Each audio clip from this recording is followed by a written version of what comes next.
Voilà, bonjour à tous. Alors voilà, je vois que tout le monde se connecte doucement, doucement.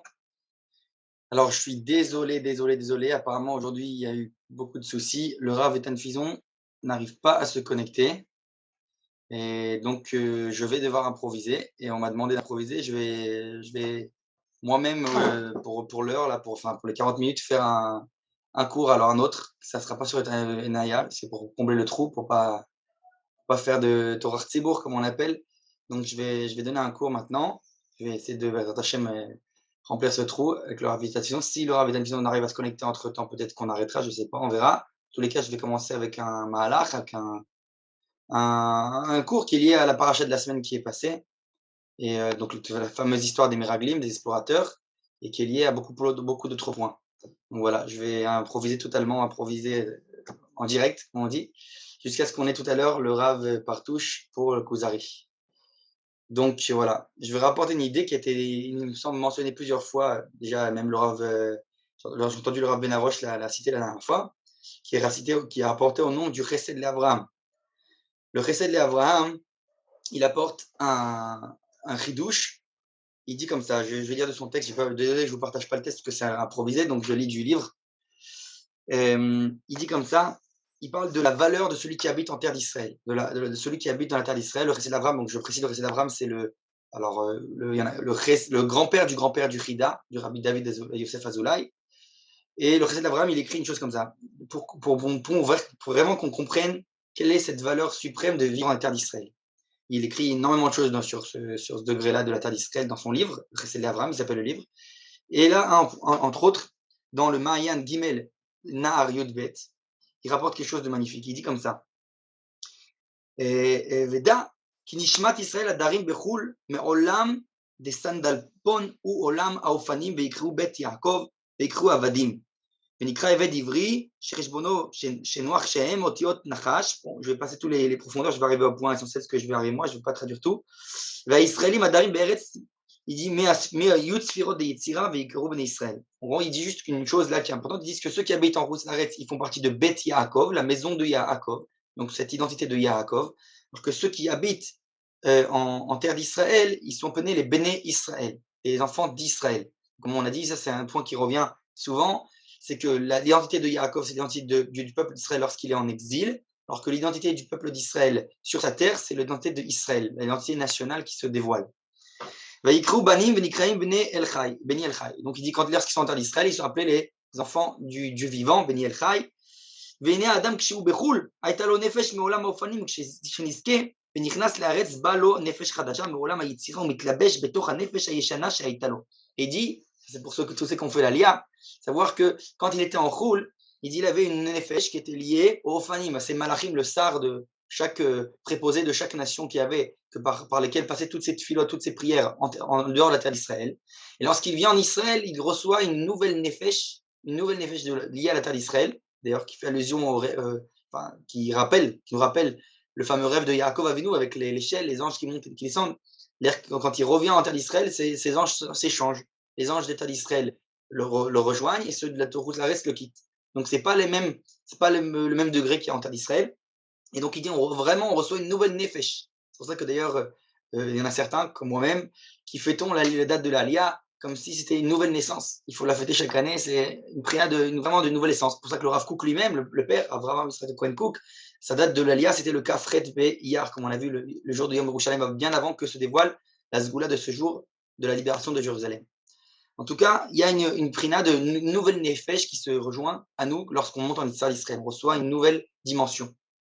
Et il écrit ici, elle vient s'habiller cette nouvelle nefesh, son ancienne qui était en lui. Il dit lorsque la première nuit qu'il dort en terre d'Israël, lorsqu'il vient en terre d'Israël, il dit viens et sort cette double nefesh, en fait la deuxième, elle sort et elle monte, elle le quitte, comme on a dit, il y a un échange qui se fait.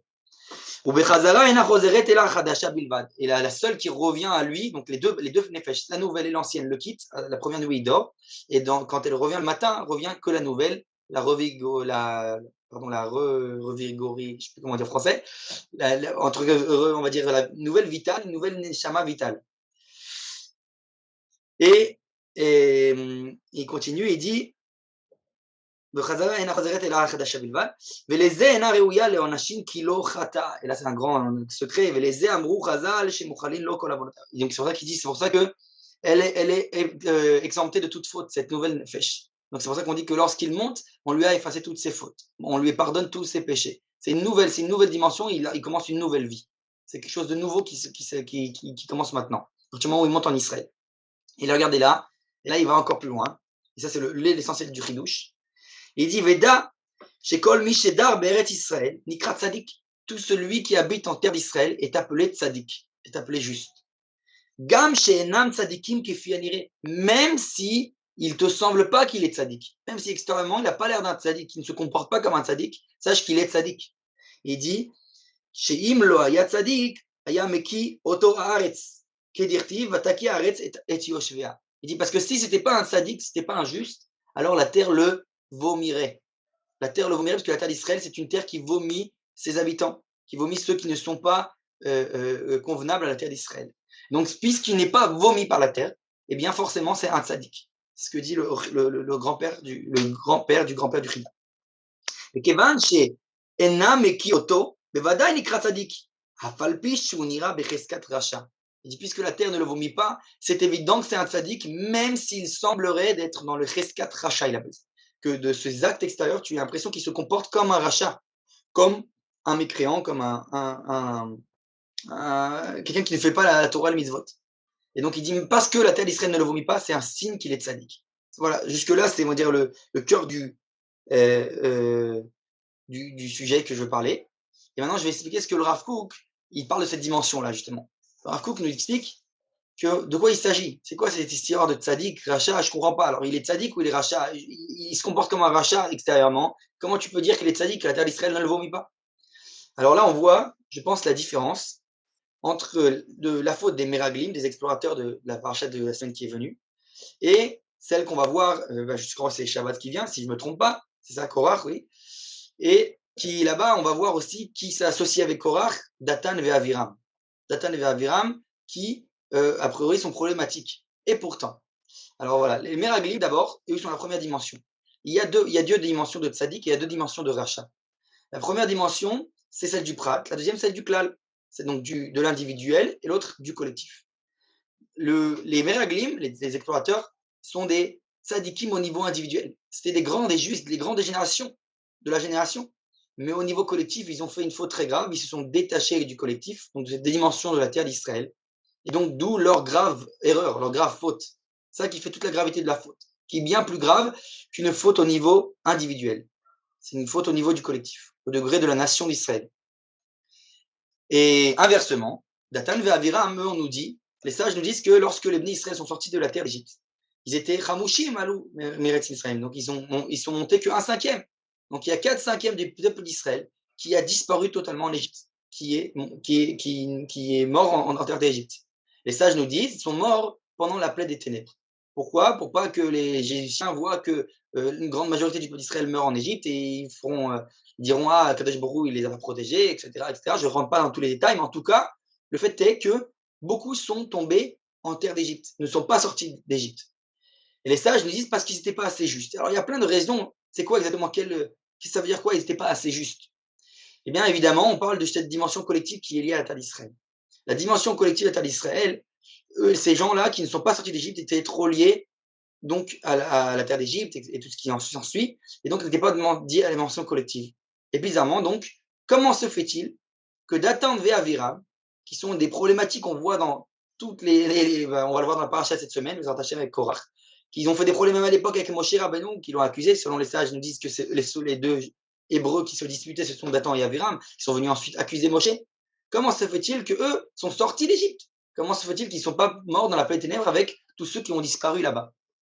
Réponse, parce que Datan et Aviram, malgré le fait qu'au niveau individuel, ils étaient Rechaïm au niveau individuel, c'est-à-dire qu'ils avaient des fautes vis-à-vis d'Akadosh Baruch Hu, vis-à-vis, plus tard on va voir, de la Torah de Moshe, de l'acceptation de l'autorité de Moshe, mais au niveau collectif, c'était des tzadikim. C'est-à-dire qu'on nous explique qu'ils faisaient partie des fameux, je ne sais pas comment on peut dire en français, les shotrim, les policiers, ceux qui recevaient des coups des Égyptiens pour ne pas en donner à leurs frères d'Israël. C'est-à-dire qu'il y avait là-bas, comme les Havdil, comme ce qui s'est passé malheureusement à la Shoah, où les nazis ont nommé des capots pour faire le sale travail. En Égypte, c'était la même chose. Il y avait des capots, entre guillemets, sauf que ces capots-là, là-bas, ils se sont pris des coups pour ne pas en donner aux autres. Ils ont tout donné pour pardonner. Alors, je viens, Chas Shalom, pas juger aucun capot de l'époque de la Shoah, parce que c'est difficile, on ne peut pas être à leur place, je viens juger personne. Mais je viens juste dire qu'en Égypte, ces gens-là se sont donnés pour le collectif. En Égypte, ils sont venus d'Atan Aviram, ils étaient prêts à recevoir des coups pour ne pas en donner à leurs frères. D'ailleurs, c'est un peu sous-entendu dans l'argument qu'ils viennent dire à Moshe lorsqu'il vient se mêler de leur dispute en disant « Toi, tu viens de tuer un Égyptien, de quoi tu te mêles là? De quoi? C'est toi le tueur. Nous, on n'a tué personne. » Nous, donc, sous-entendu, Datan et Aviram, c'était des tzadikim au niveau du collectif, mais pas au niveau individuel. Bien sûr, à partir du moment où ils s'associent à la faute de Korach, ce qui va être le cas dans la paracha à venir, alors c'est un autre problème. Donc finalement, ils ne méritent pas d'aller en terre d'Israël, etc. En tout cas, ça vient nous expliquer ces deux dimensions-là. Qu'il y a le tzaddik individuel et le tzaddik collectif. Et de manière générale, d'ailleurs, le Harizal nous explique que dans les lettres du mot tzibur, donc une collectivité, il y a les initiales de tzaddik, Benoni, Racha. Le tzaddik, on fait partie avec le Benoni, on va dire celui qui est au milieu, et le Racha, le mécréant. Mais là, on parle du Racha qui est au niveau individuel. Tant que le Racha il est aux dimensions individuelles, alors, eh bien, collectivement, il fait encore partie du tzibur, de ce collectif. D'ailleurs, c'est pour ça qu'à Kippour, on permet les Avarianim de prier avec nous. On dit même qu'ils sont des fauteurs, ils font partie encore du collectif, tant qu'ils sont dans cette dimension du collectif. Mais le problème, c'est quand le rachat il va trop loin et qu'il part dans la dimension collective. Ça, c'est le problème du rachat de la Gada de Pessar. Celui-là, le fils rachat, là-bas, il dit Lachem Belolo. Il dit c'est sorti du collectif. Lui, il ne se sent pas relié au peuple d'Israël. Là, c'est une autre histoire. Là, c'est beaucoup plus compliqué. Il va falloir qu'il d'abord se rattache au peuple d'Israël pour ensuite revenir à tout le reste. Ça commence par l'attachement à la nation d'Israël. Donc, ce rachat collectif est beaucoup plus compliqué à réparer, à refaire venir à la Teshuvah. Par contre, quand il s'agit du tzaddik individuel, du rachat individuel, bien lui, tant qu'il est au collectif, il y a encore espoir. C'est pour ça que, comme je dis, il fait partie du tzibour, et même les prières du collectif, même si au niveau individuel, chacun, on n'est pas tous parfaits, elles passent devant tout. Il y a d'ailleurs une Gemara dans Yibamot qui dit la même idée. Alors, je vais la dire oralement parce que je ne l'ai pas devant moi. Ah, si, peut-être je crois que je l'ai ici. Je vais l'ouvrir. Une seconde.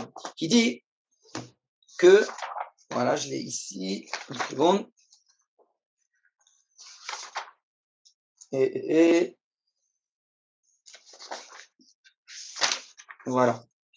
Et la Gemara demande la question, se dit que il y a un verset qui paraît problématique. Je pose la question dans la Gemara, et je vais juste une seconde. Voilà, le verset, il dit Dirshu Hashem beimatso. Cherchez Hashem là où il se trouve. La Gemara se pose la question comment ça où il se trouve? Kadosh Baruch Hu se trouve pas partout. Qu'est-ce que ça veut dire où il se trouve? Sous-entendu qu'il ne se trouve, il n'est pas disponible à chaque instant. C'est ce que la Gemara se pose comme question. Alors, la Gemara répond non, c'est pas difficile. Lokashia. Ha beyachid abetsibu. Ça, c'est lorsque tu parles de l'individu, ça, c'est ce que tu parles de la collectivité. Lorsqu'un collectif se tourne vers Akadosh Baruch Hu, alors Akadosh Baruch Hu est disponible à chaque instant. Ça, c'est vrai. À chaque instant, il est disponible pour un collectif. Mais par contre, lorsque c'est un individu qui se tourne vers Akadosh Baruch Hu, il n'est pas disponible à chaque instant. C'est-à-dire que la dimension de l'individu, elle est enfermée dans un certain temps. Et la Gemara se pose toute la question, alors, si c'est comme ça, Abetsibour, Yachid, Emat, si tu me dis que c'est que dans le Tzibour, alors le Yachid, l'individu, c'est quand ce temps-là donc, où Akadosh Baruch Hu est disponible pour lui? Et les sages dire, donc on parle d'un temps où il peut éventuellement annuler des décrets qui ont été signés sur lui. Donc on a dit pour un collectif, même si un décret a été décrété sur un collectif, il peut à tout instant se tourner vers Akadosh Baruch Hu, prier, faire teshuva, et Akadosh Baruch Hu est disponible. Mais lorsque il s'agit de l'individu, Akadosh Baruch Hu est disponible que quand la Gemara elle dit Amar Rav Nachman, Amar Rabba bar Ravua, Elu asara yamim sheben Rosh Hashanah le Yom Kippur. La Gemara elle dit Amar Rabba bar Ravua, qu'il a dit que c'est pendant les 10 jours de pénitence, les 10 jours de teshuva entre Rosh Hashanah jusqu'à Kippour. C'est dans ce temps-là que qu'Akadosh Baruch Hu, entre guillemets, est disponible pour l'individu. En dehors de ça, a priori, il semblerait que Akadosh Baruch Hu ne le soit pas. C'est étonnant, mais c'est un fait. Donc ça veut dire qu'encore une fois, on voit là la différence de dimension entre le collectif et l'individuel. Et donc de ce fait, si donc on parle de tzaddik individuel, le tzaddik collectif et inversement, et bien ça donne cette dimension-là. C'est-à-dire que la terre d'Israël, c'est la dimension du collectif, du peuple d'Israël. Et il faut pour ça, même au niveau individuel, si tu n'es pas propre de tout péché, eh bien tu es encore lié à ce peuple d'Israël. C'est ce qu'on voit aujourd'hui dans la terre d'Israël. On voit beaucoup de gens qui nous paraissent problématiques, qui nous provoquent même parfois même beaucoup de souffrance, mais qui sont liés à ce collectif. Ils sont liés, ils sont prêts, si c'est à l'armée pour se donner pour le peuple d'Israël, ils sont prêts au niveau de l'idéal d'Israël. Ils font encore partie du klal, du collectif. Alors que, comme il a dit, il me semble que le Rav Ben Arosh l'a dit tout à l'heure, alors qu'il y a des gens qui peuvent être à l'extérieur et avoir des bonnes pensées pour le collectif, etc. Mais au niveau, on va dire, de leurs actes, de leur vie de tous les jours, ils vivent une vie individuelle, religieuse, en dehors, détachée complètement de la vie du peuple d'Israël. Ça ne veut pas dire que tout celui qui est en dehors de l'État d'Israël est détaché du collectif, mais ça veut bien dire qu'il faut faire attention lorsque tu es là-bas de ne pas oublier ce rattachement au collectif. C'est pour la raison pour laquelle, et ça c'est très essentiel, il n'y a pas longtemps, on a eu, si longtemps que ça, il y a eu la fête de Shavuot, on a eu la Megillah de Ruth. Et justement, Ruth, lorsqu'elle vient à se convertir, les mots qu'elle dit, c'est Amer ami ve'Elohai Elohai. Elle vient dire à Naomi, sa belle-mère, lui dit, tu sais, d'abord ton peuple est mon peuple, ensuite ton Dieu est mon Dieu. Elle devance la notion de peuple, de nation, de collectif, à la notion de Dieu, donc j'allais dire, de religion, si on peut dire ainsi. Ça veut dire pourquoi? Parce que tu ne peux pas venir te rattacher à la Torah d'Israël si tu ne te rattaches pas d'abord au peuple d'Israël, à cette notion de collectif. C'est pour ça que Manitou lui-même, Rav Yehuda Léon Ashkenazi, eh bien, j'ai entendu plusieurs histoires où il raconte qu'il ne l'acceptait pas un converti s'il venait se convertir pour la religion. Il fallait d'abord qu'il s'attache au peuple d'Israël, qu'il comprenne qu'il s'attache à une nation, et ensuite il y a aussi une Torah et des mitzvot. Si la personne ne reçoit pas sur lui la Torah et les mitzvot, mais à travers l'attachement au peuple d'Israël, alors le Varnitou ne l'acceptait pas, ne le prend pas en conversion. Et il appelait ça d'ailleurs dans son expression, parce qu'il y a une expression qui est dans la Gemara aussi de Ibamot, il appelait ça un guerre chalomot. C'est un converti qui convertit pour un rêve, juste pour une notion spirituelle, magique. Il croit que la Torah c'est du abracadabra. C'est juste une religion, juste des formules magiques, alors c'est pas ça la Torah. La Torah c'est une vie nationale, c'est lié attaché à un peuple. Donc ça, c'est un point essentiel à comprendre. Et pour continuer dans cette dimension-là, donc je suis en train de parler, je vais rapporter un autre point. Alors, une seconde, c'est par rapport au fait que, oui, j'ai dit individu collectif, je voulais dire, oui, voilà, dans la tfila, dans le tfila de Shacharit, le prière du matin de Shabbat, il y a quelque chose de primordial qu'on dit. On n'en se rend pas tout le temps compte, c'est parfois dans certains sidorim, dans certains livres de prière écrits d'une manière en colonne comme ça, avec les initiales de Yitzhak et Rivka. Je ne sais pas s'il y en a qui ont compris de quel endroit je veux parler. Alors, comme je ne peux pas vous partager cet exemple une fois, je vais lire oralement. Une seconde. On dit une chose, c'est quelqu'un chez les Sfaradim, on a l'habitude de chanter ce passage. Matzilani, vous connaissez le passage, une seconde, hop. Voilà. C'est ça.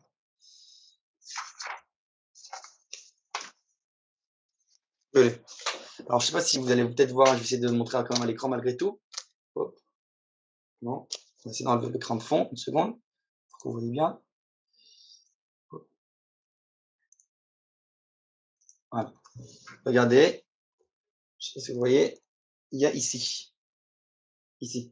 Tout ça, c'est un passage donc, qui parle de 4 degrés. Vous voyez, ici, 4 degrés, pardon, hop, ici, voilà.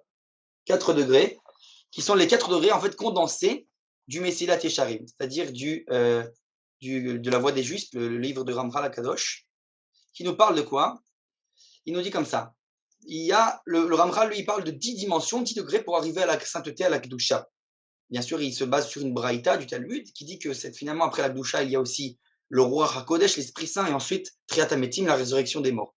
Mais lui, là-bas, dans son livre, il écrit 10 degrés. Depuis le degré on va dire le plus basique, Torah, Zéhirut, et tous ces 10 degrés-là sont condensés en ces 4 degrés qui sont ici dans la prière, qui sont le Yachar, l'homme droit, le tzaddik, le juste, le chassid, c'est le, on va dire, littéralement traduit par pieux, et le kadosh, le saint, S-A-I-N-T.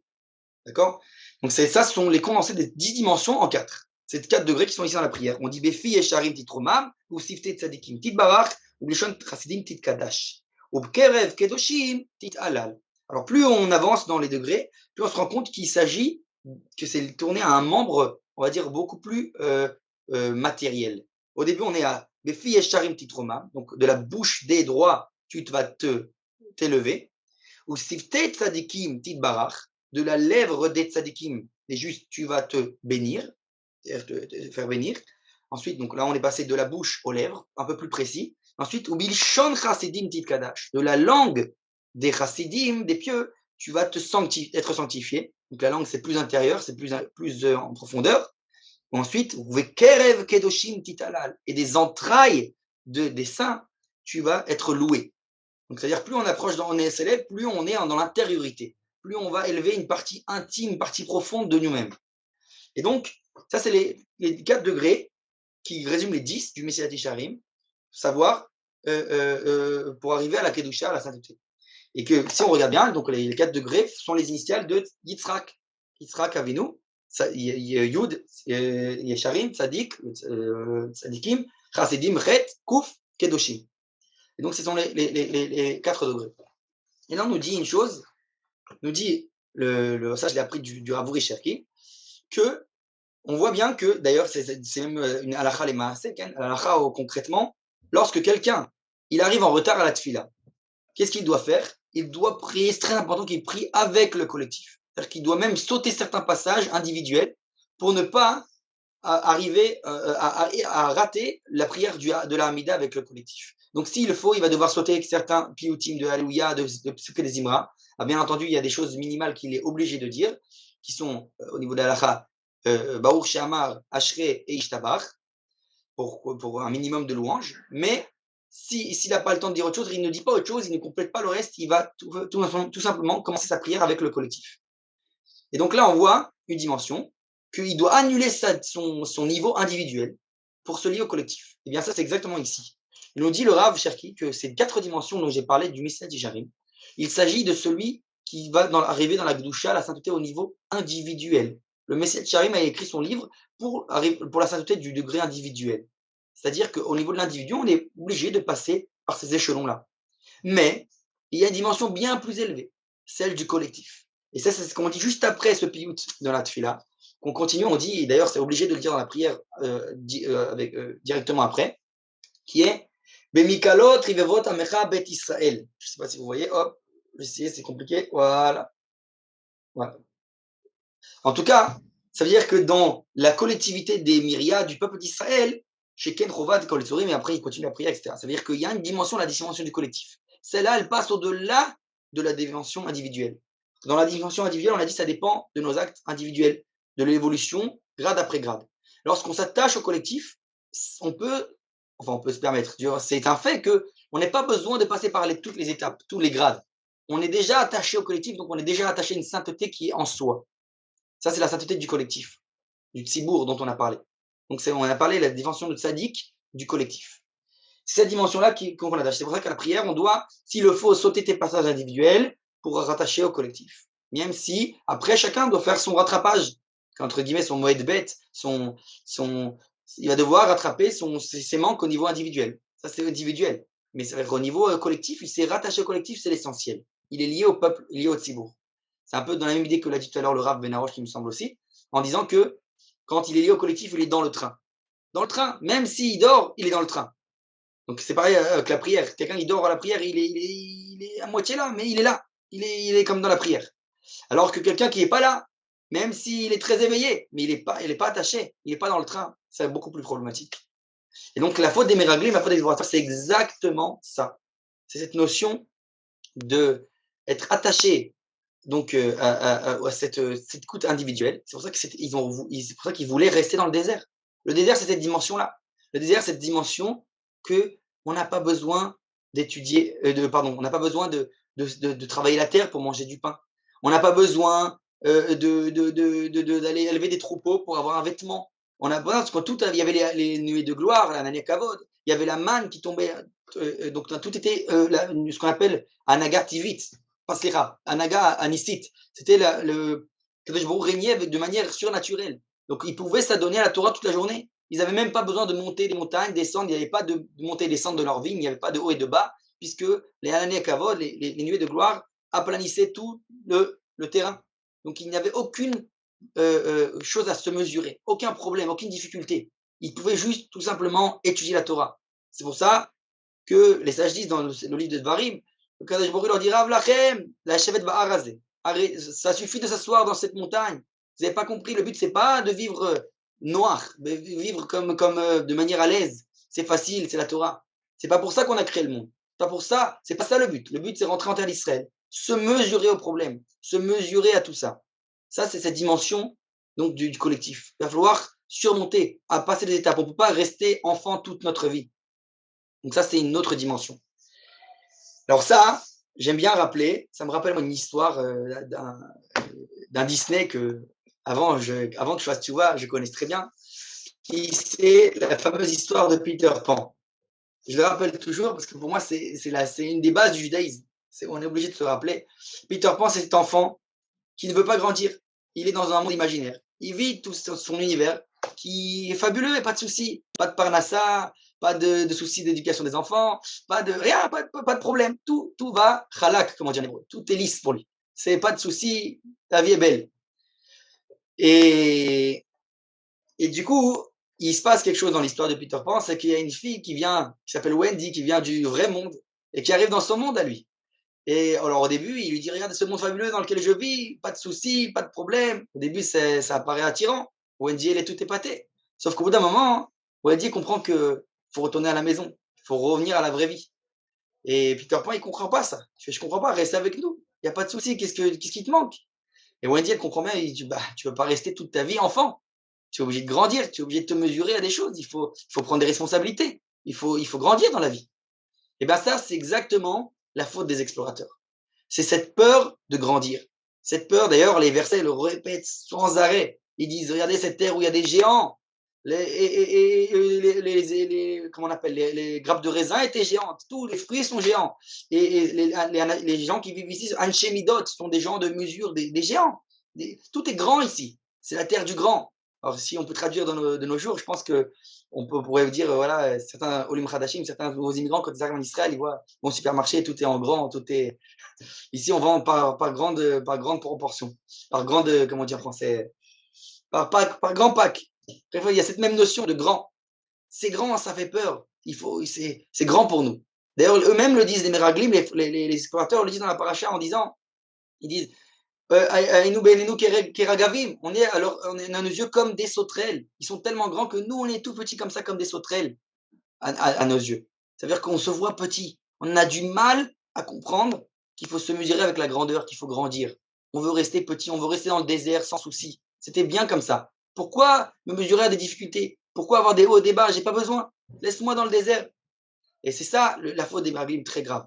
C'est cette dimension du collectif, de la grandeur. La grandeur du peuple d'Israël, c'est rester à la katsnout, rester à la petitesse. Je ne sais pas si ça se dit pas en français, je ne sais plus. Oui, ça se dit, je crois. Cette petitesse-là d'une dimension qui n'est pas le judaïsme. Tu es resté au niveau religion, au niveau individuel, mais tu as oublié la dimension grande, collective du peuple d'Israël. Donc c'est ça, c'est la source de la faute des Meraglim. Il n'y a pas, plus, on va dire, plus flagrant, je pense, dans la paracha. Et c'est quelque chose à laquelle il faut surmonter. C'est ne pas avoir peur de grandir. D'ailleurs, pour en revenir au Messie Tisharim dont j'ai parlé tout à l'heure, lui-même il dit, dans au tout début d'ailleurs du livre, presque au début, la tribu de Zéhirout. Il parle là-bas de la Zéhirout, de la prudence, qui est une des premiers midotes là-bas qu'il faut arriver pour arriver à la Kedusha. Et il parle de cette prudence, et il dit, comme toutes les midotes, il y a des extrêmes. Tout le temps, on peut tomber dans deux extrêmes. Le premier extrême, c'est la holélout. Il appelle ça comme ça. Je vais traduire ça la folie. Quelqu'un qui n'est pas prudent, qui agit, qui est actif, mais qui ne fait pas attention, il prend aucune mesure de sécurité, on va dire comme ça. Il fait de manière irréfléchie. Ça, c'est dangereux. C'est la holélout. Et il dit, d'un autre côté, l'autre extrême, c'est la pardanout, le peureux. Le peureux, il dit, c'est un autre trait de caractère. Le peureux, c'est celui qui est trop prudent à tel point qu'il ne fait pas, qui n'est pas actif. Il se paralyse par ce surplus de prudence. Ça, c'est très grave aussi. Parce que, comme on a dit, c'est comme le Meraglim. Il ne va pas faire. Pourquoi rentrer? Laisse-moi tranquille. Laisse-moi, je ne veux pas te mesurer. Laisse-moi petit, je veux rester enfant. J'ai peur. Laisse-moi pas me mesurer. Je vais rester toute ma vie avec cette peur et je ne vais pas avancer. Et donc, il dit ça, c'est la part d'anout. Et donc, il dit, comment tu vas savoir si ta prudence, c'est de la vraie prudence ou de la part d'anout ou de la peur? Bah, tout simplement, si ça t'empêche d'agir, si ça t'empêche d'agir ou pas. Si ça t'empêche d'agir, c'est de la peur. Si ça t'empêche pas d'agir, c'est de la prudence. C'est-à-dire que le prudent, le vrai prudent, c'est celui qui va prendre toutes les mesures de sécurité, qui va faire attention, il va faire la ishtadlout, il va faire l'effort, il va vérifier, mais au final, il va faire, il va agir, il va être actif. S'il n'est pas actif, c'est un grand, grand problème. Et cette notion, elle revient à plusieurs reprises. Donc, encore une fois, par rapport à la notion du tzaddik, prat, tzaddik-là, etc., que j'ai envie de dire, c'est presque la différence entre Noach, lors du déluge, et Moshe et Abraham. Noach, justement, représente le juste individuel, qui ne va pas au devant d'Akadosh Baruch Hu. On dit que Noach, le Kadosh Baruch Hu, lui dit, je vais m'amener le déluge. Au début, il prie pour eux, etc., mais de manière un peu passive, pas plus que ça. Ça veut dire qu'il ne va pas donner ce Messirut Nefesh pour dire, allez, si tu détruis le monde, détruis-moi avec. Il n'est pas prêt à cela. Donc, il est prêt à monter dans son arche et à sauver sa peau. Je me sens kitrogim sur Noach, mais pour montrer l'idée. Et Moshe et Abraham, eux, pas. Abraham, il est prêt à tout donner pour sauver même les Réchaïm de Sdom. Et Abraham, il dit, efface-moi de ton livre. Ton livre, il dit, efface-moi de ton livre. Efface-moi tout ça, j'ai pas besoin. Si tu leur pardonnes pas au peuple d'Israël après la faute du Vaudor, alors ça sert à rien. Donc on voit ce test-là que dans la dimension d'Israël, c'est se donner, être prêt à donner pour le collectif, tout entier. Eh bien, cette notion-là, on la voit exactement dans une Gemara. Il y a une Gemara, alors je ne me rappelle plus où, excusez-moi, qui dit qu'il y a 4 justes qui n'ont jamais fauté. 4 justes qui n'ont jamais fauté. Nous dit la Gemara, il s'agit de Binyamin ben Yaakov, Binyamin le fils de Yaakov, de Ishaï Avi David, Ishaï le père de David, Amram Avi Moshe, Amram le père de Moshe, et également Kilav ben David, Kilav le fils de David. Il nous dit la Gemara, les 4 n'ont jamais fauté, n'ont pas goûté à la faute. Et pourtant, ils meurent quand même, puisqu'il y a la faute d'Adam Rishon, etc. Mais le Ramitou mettait l'accent sur un point, sur cette Gemara qui est essentiel. On fait bien attention que la Gemara les mentionne tous avec un nom secondaire. C'est-à-dire, on a dit Binyamin, fils de Yaakov. On n'a pas dit Stam Binyamin. On a dit Yishai, père de David. Amram, père de Moshe. Et ainsi de suite, et Kilav, fils de David. Il n'y a personne qu'on a dit son nom comme ça, Stam, on aurait pu dire David ou Okilav, tout seul. Non, il est lié à quelqu'un d'autre. Le Ramitou explique parce que sont des justes passifs. Ils sont passifs. Donc, ils sont passifs, ils sont presque effacés, ils sont secondaires à quelqu'un qui était, lui, le juste actif. C'est le cas donc, des 4 qu'on a mentionné ici dans la Gemara. Et en fait, finalement, c'est la différence, ça le problème parfois de certains justes. C'est vrai qu'ils ne fautent pas, mais ils sont passifs. Et ça, c'est le verset qui dit En tzadik ba'aretz asher ya'aseh tov velo yecheta. Il n'y a pas de juste sur terre qui fasse le bien et qui ne faute pas. Alors, il faut préciser, qui fasse le bien et qui ne faute pas. Parce que si quelqu'un ne fait pas le bien, qui n'est pas actif dans les ma'asim tovim, dans les bons actes, alors c'est possible qu'il ne faudra pas, puisqu'il est passif. Il est bon, il fait son vie, il est juste, il ne fait pas de faute. Par contre, quelqu'un qui est tout le temps actif, tout le temps à faire le bien, tout le temps à donner, eh bien lui, il est possible, malheureusement, qu'il puisse aussi échouer et faire des erreurs. Il peut fauter. C'est ça tout le point donc entre les justes, passifs et actifs. Donc c'est la même dimension lié au collectif ou lié à l'individuel. D'accord? Parce que lorsqu'il y a la notion d'individu seulement, alors il est passif. S'il est lié à la notion de collectif, alors il va plus être actif, il va se donner tout entier pour le collectif. Ce qu'on appelle la Messirut Nefesh. D'accord? S'il y a des questions, avant que je continue, ou peut-être est-ce qu'il y a une question? Allez-y librement. Non? Alors je continue. Donc avec cette notion de passif-actif, je voulais dire un autre point. Oui, effectivement, on voit cette même notion dans la Gemara de Ketubot, entre David Améler, justement, et le roi Shaoul. La Gemara là-bas dit que Shaoul, il a fait une seule erreur, et elle lui a coûté que la royauté est parti de sa génération, n'est plus de ses descendances. La royauté d'Israël ne passera plus par la descendance de Shaoul. Alors que David, lui, nous dit l'Agmar là-bas, 2 erreurs a fait. Il a fait 2 erreurs, mais lui, la royauté est restée entre ses mains pour l'éternité. Et pourquoi? Et bien tout simplement parce que les fautes de David sont des fautes au degré individuel. C'est une faute avec le Bathsheba, la faute avec le fait qu'il a compté les Bnei Israël. Il a fait une erreur. C'est une erreur à lui individuelle. Mais comme c'est une erreur individuelle, c'est pas une erreur dans la dimension collective. Alors il est encore lié à cette dimension du collectif, dimension d'Israël. Donc la royauté ne le quitte pas. Lorsque Shaoul lui fait son erreur, c'est une erreur qui a dimension collective. C'est le fait qu'il n'a pas effacé Amalek, qu'il n'a pas effacé Agag, entre autres. Tuer Agag, le roi de Amalek. C'est une dimension, un acte qui a des dimensions collectives. Et donc ça, c'est une dimension très grave. Donc là, c'est pas possible. Tu as fauté dans la dimension de la malchoute, de la royauté. Donc la royauté ne peut pas se perpétuer à travers toi. Puisque la royauté, c'est la dimension du collectif. Donc ça, c'est encore même cette même Gemara qui vient exprimer cette idée. Et j'avais un autre point, j'ai eu un trou une seconde, un autre point qui est essentiel, c'est cette, j'ai parlé de dimension collective et individuelle, oh, ça m'a fui de l'esprit, bon, c'est pas grave. Et en tout cas, oui, donc je parle de donc, toutes ces dimensions dans le passif, actif, etc. Et on retrouve ça, bref, dans énormément d'endroits dans le judaïsme, bien sûr. Toujours cette dimension justement de ne pas être passif, donc de rentrer, d'être actif, d'être shutaf, voilà ça que je cherchais. D'être shutaf, être associé à Kadosh Baruch. Tout le but de la création, Kadosh Baruch ne nous a pas créé pour être regardé, être spectateur. Il nous a créé pour être des acteurs de l'histoire. C'est pour ça que même dans la Kabbale, on dit qu'il a créé pour les tivs, pour faire le bien. Mais c'est quoi pour faire le bien? Pour nous donner en fait notre indépendance. C'est ce qu'on a dit en français, pour nous donner existence, exister. Donc je suis un être à part entière. Je suis indépendant. C'est ça le but de la création.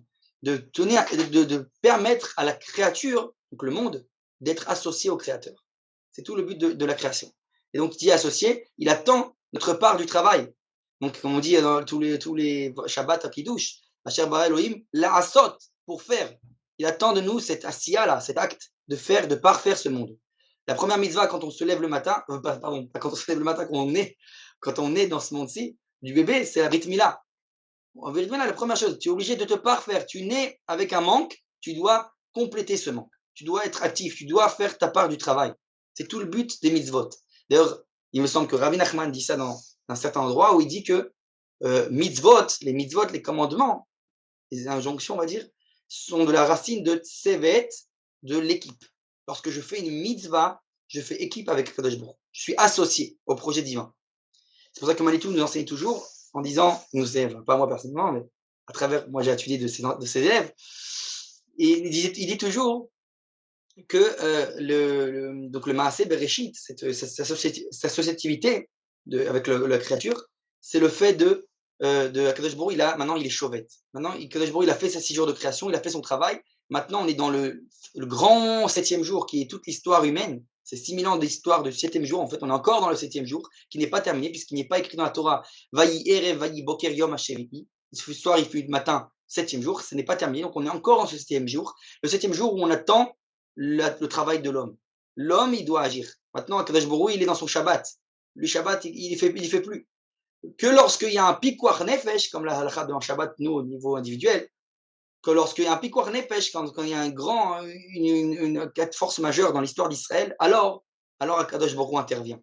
S'il n'y a pas de pikwar nefesh, comme c'était le cas par exemple à l'ouverture de la mer, alors Akadosh Baruch Hu n'intervient pas. Il n'a pas besoin de l'échalel Shabbat, il n'a pas besoin de transgresser son Shabbat. Lui, il reste passif parce qu'il attend que celui qui fasse le travail, ce soit nous, comme disait le Ramitou, le fameux Goy Shel Shabbat d'Akadosh Baruch Hu. On est le Goy du Shabbat d'Akadosh Baruch Hu, celui qui doit être actif, celui qui doit être associé.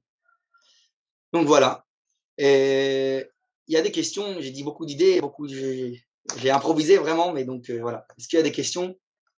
Dans 5 minutes, Bezrat Hashem reçoit le Rav Partout, j'espère. Est-ce qu'il y a des questions? Allez-y librement pour finir l'année. Non? Ok. Ou de même des remarques, quoi que ce soit. Merci pour ce